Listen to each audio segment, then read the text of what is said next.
നമസ്കാരം. ഏറെ പ്രതിഷേധങ്ങളും വിമർശനങ്ങളും നേരിട്ട് LDF സർക്കാർ കൊണ്ടുവന്ന സിൽവർ ലൈൻ പദ്ധതി UDF സർക്കാർ റദ്ദാക്കിയിരിക്കുകയാണ്. മന്ത്രിസഭാ യോഗത്തിലാണ് ഈ സുപ്രധാനമായ തീരുമാനമെടുത്തിരിക്കുന്നത്. അതോടൊപ്പം കാലാവധി തീരാൻ മണിക്കൂറുകൾ മാത്രം ശേഷിക്കെ SC/ST തഹസിൽദാർ സ്പെഷ്യൽ റിക്രൂട്ട്മെന്റിന്റെ റാങ്ക് ലിസ്റ്റ് PSCക്ക് റിപ്പോർട്ട് ചെയ്തിരിക്കുകയാണ് ലാൻഡ് റവന്യൂ വകുപ്പും. അതേസമയം സുപ്രധാന നയതന്ത്ര ചർച്ചകളുടെ വേദിയാകാൻ ഇന്ത്യ ഒരുങ്ങുന്നുവെന്ന റിപ്പോർട്ടും പുറത്തുവരുന്നുണ്ട്. സെപ്റ്റംബറിൽ ഇന്ത്യയിൽ വെച്ച് നടക്കുന്ന ബ്രിക്സ് ഉച്ചകോടിയിൽ റഷ്യൻ പ്രസിഡന്റ് വ്ളാഡിമിർ പുടിനും ചൈനീസ് പ്രസിഡന്റ് ഷീ ജിൻപിങ്ങും പങ്കെടുക്കുമെന്ന് സ്ഥിരീകരണമുണ്ടായിരിക്കുകയാണ്. ഈ മണിക്കൂറിലെ ഏറ്റവും പ്രധാനപ്പെട്ട വാർത്തകൾ നോക്കാം. എല്ലാ പ്രേക്ഷകർക്കും ഒരു മണി വാർത്തയിലേക്ക് സ്വാഗതം.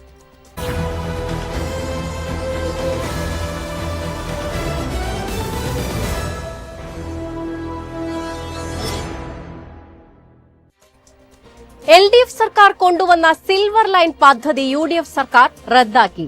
മന്ത്രിസഭാ യോഗത്തിലാണ് തീരുമാനം. പദ്ധതി റദ്ദാക്കിയെന്നും പദ്ധതിക്കായി ഭൂമി ഏറ്റെടുക്കുന്നതുമായി ബന്ധപ്പെട്ട് പുറപ്പെടുവിച്ച എല്ലാ വിജ്ഞാപനങ്ങളും റദ്ദ് ചെയ്യാൻ തീരുമാനമായെന്നും മുഖ്യമന്ത്രി VD സതീശൻ അറിയിച്ചു.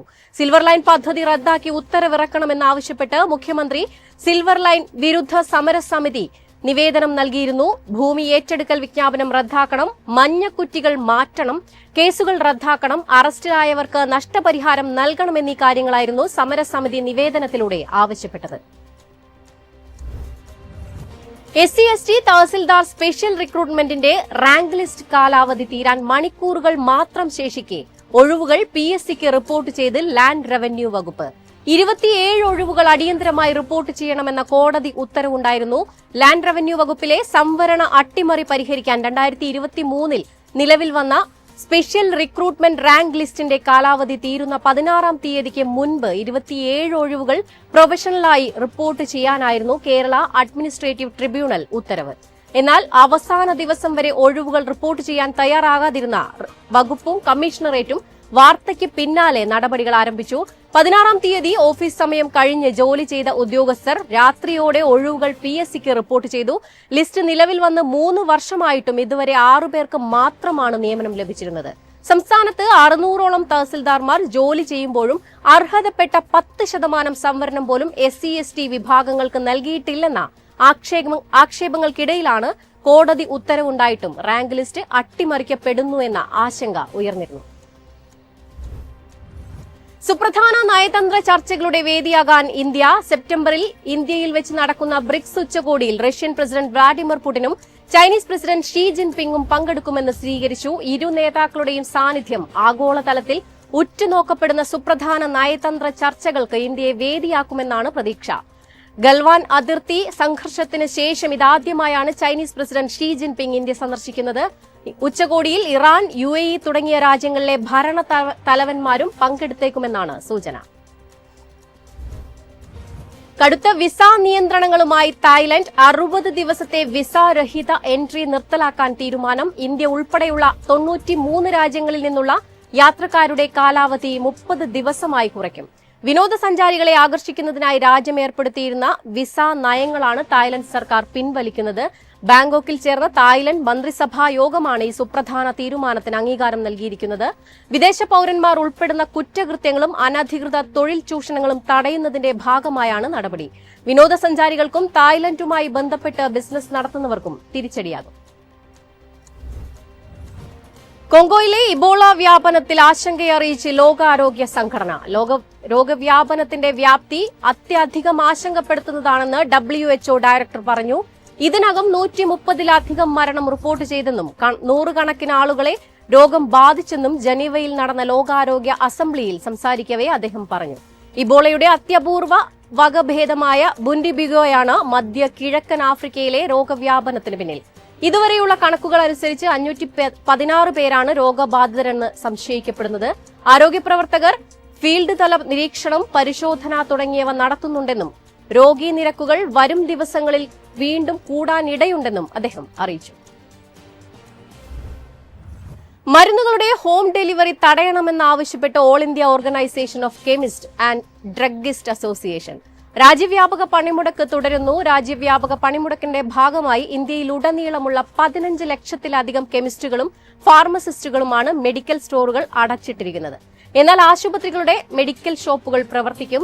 അടിയന്തര മെഡിക്കൽ സേവനങ്ങൾ തടസ്സപ്പെടില്ല. കൊറോണ വൈറസ് സമയത്ത് മരുന്നുകളുടെ ഹോം ഡെലിവറി ഉറപ്പാക്കുന്നതിനായി കേന്ദ്രം ഏർപ്പെടുത്തിയ പ്രത്യേക ഇളവുകൾ നിർത്തലാക്കണമെന്നാണ് സംഘടനയുടെ ആവശ്യം.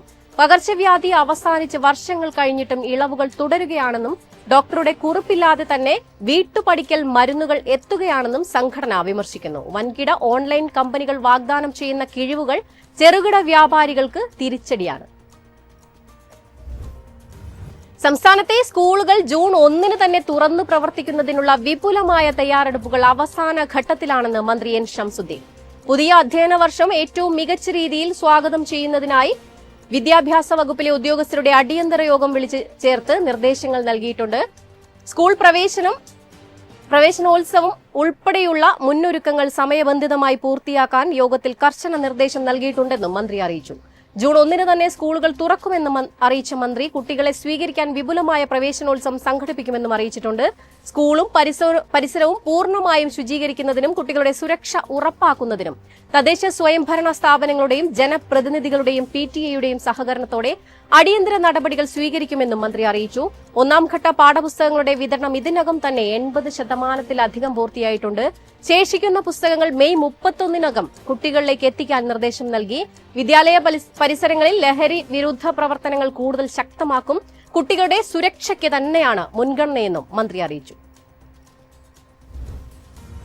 കൊച്ചിയിൽ വിജയകരമായി സർവീസ് നടത്തുന്ന വാട്ടർ മെട്രോ മാതൃകയാക്കി രാജ്യത്തെ വിവിധ നഗരങ്ങളിലേക്ക് പദ്ധതി വ്യാപിപ്പിക്കാൻ കേന്ദ്ര സർക്കാർ നീക്കം.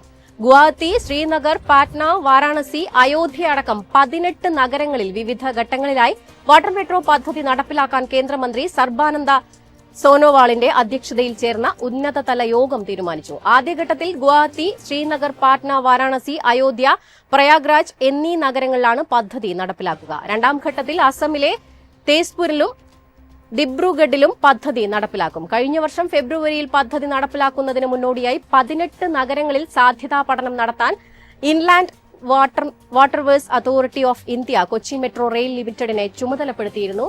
രാജ്യത്തെ ഉൾനാടൻ ജലപാതകളെ കാര്യക്ഷമമായ നഗര ഗതാഗത പാതകളാക്കി മാറ്റുന്നതിനും ജലസമൃദ്ധമായ നഗരങ്ങളിലെ ടൂറിസം മേഖലയ്ക്ക് ഉണർവേകുന്നതിനുമാണ് ഈ വിപുലീകരണം ലക്ഷ്യമിടുന്നതെന്ന് ഉദ്യോഗസ്ഥർ പറഞ്ഞു. വാട്ടർ മെട്രോ പദ്ധതിയുടെ വിപുലീകരണത്തിന്റെ ഭാഗമായി കേന്ദ്ര സർക്കാർ ദേശീയ വാട്ടർ മെട്രോ നയത്തിന്റെ കരട് രേഖ തയ്യാറാക്കാനുള്ള നടപടിക്രമങ്ങളും നടത്തിവരികയാണ്. നഗര ജലഗതാഗത സംവിധാനങ്ങളുടെ പ്രവർത്തനം, സാങ്കേതിക സംവിധാനങ്ങൾ, അടിസ്ഥാന സൌകര്യങ്ങൾ എന്നിവയടക്കം ഉൾപ്പെടുത്തി രാജ്യവ്യാപക ചട്ടക്കൂട് തയ്യാറാക്കാനാണ് കേന്ദ്ര സർക്കാരിന്റെ നീക്കം. പശ്ചിമബംഗാളിൽ പുതുതായി അധികാരമേറ്റ BJP സർക്കാർ കശാപ്പ് നിയന്ത്രണ നിയമങ്ങൾ കർശനമാക്കിയതോടെ സംസ്ഥാനത്തെ കശാപ്പുശാലകളുടെ പ്രവർത്തനം കടുത്ത പ്രതിസന്ധിയിലേക്ക്. 1950 west Bengal animal slaughter control act രാജ്യത്ത് നിലവിലുള്ള വ്യവസ്ഥകൾ കർശനമായി നടപ്പാക്കാൻ സർക്കാർ നിർദ്ദേശം നൽകിയതാണ് നിലവിലെ പ്രതിസന്ധിക്ക് കാരണം. ബലിപെരുന്നാളിന് ദിവസങ്ങൾ മാത്രം ബാക്കി നിൽക്കെ പെട്ടെന്നുണ്ടായ ഈ നീക്കം വ്യാപാരികൾക്കിടയിലും പൊതുജനങ്ങൾക്കിടയിലും വലിയ ആശങ്കയ്ക്കും ആശയക്കുഴപ്പത്തിനും വഴിവെച്ചിരിക്കുകയാണ്. പുതിയ കശാപ്പ് നിയന്ത്രണ നിയമപ്രകാരം 14 വയസ്സ് പിന്നിട്ടതോ അല്ലെങ്കിൽ പൂർണ്ണമായും ജോലിക്ക് ഉപയോഗിക്കാൻ കഴിയാത്ത വിധം വൈകല്യമുള്ളതോ ആയ പശുക്കളെയും പോത്തുകളെയും മാത്രമേ കശാപ്പ് ചെയ്യാൻ അനുവാദമുള്ളൂ. ഇതിനു പുറമെ കശാപ്പ് ചെയ്യുന്നതിന് മുൻപായി തദ്ദേശ സ്വയംഭരണ സ്ഥാപനങ്ങളിലെ മൃഗസംരക്ഷണ വകുപ്പ് ഡോക്ടറുടെ സാക്ഷ്യപത്രവും നിർബന്ധമാക്കിയിട്ടുണ്ട്. ഈ കർശന നിയന്ത്രണങ്ങൾ കാരണം കൊൽക്കത്ത ഉൾപ്പെടെയുള്ള പ്രധാന നഗരങ്ങളിൽ മാംസലഭ്യത വൻതോതിൽ കുറഞ്ഞു. ഇതോടെ കൊൽക്കത്തയിൽ മുൻപ് കിലോഗ്രാമിന് 280 രൂപയായിരുന്ന ബീഫ് വില ഒറ്റയടിക്ക് 600 രൂപയിലേക്കാണ് കുതിച്ചുയർന്നത്. സംസ്ഥാനത്ത് ഈ മാസം 20, 21 തീയതികളിൽ ഒറ്റപ്പെട്ട പ്രദേശങ്ങളിൽ ഇടിമിന്നലോട് കൂടിയ മഴയ്ക്കും 50 കിലോമീറ്റർ വരെ വേഗത്തിൽ കാറ്റിനും സാധ്യതയുണ്ട്. ആലപ്പുഴ, എറണാകുളം, തൃശൂർ, മലപ്പുറം ജില്ലകളിൽ 20-ന് യെല്ലോ അലർട്ട് പ്രഖ്യാപിച്ചിട്ടുണ്ട്. 21-ന് തിരുവനന്തപുരം, കൊല്ലം, പത്തനംതിട്ട, ആലപ്പുഴ, കോട്ടയം, ഇടുക്കി, എറണാകുളം ജില്ലകളിൽ യെല്ലോ അലർട്ട് ആയിരിക്കും. കാറ്റിനും കടലാക്രമണത്തിനും സാധ്യതയുള്ളതിനാൽ 20-ന് കേരള, ലക്ഷദ്വീപ്, കർണാടക തീരങ്ങളിൽ മത്സ്യബന്ധനം പാടില്ല. ഇതോടെ 1 മണി വാർത്ത പൂർത്തിയാവുകയാണ്. നാളെ ഇതേ സമയം കാണാം. നമസ്കാരം.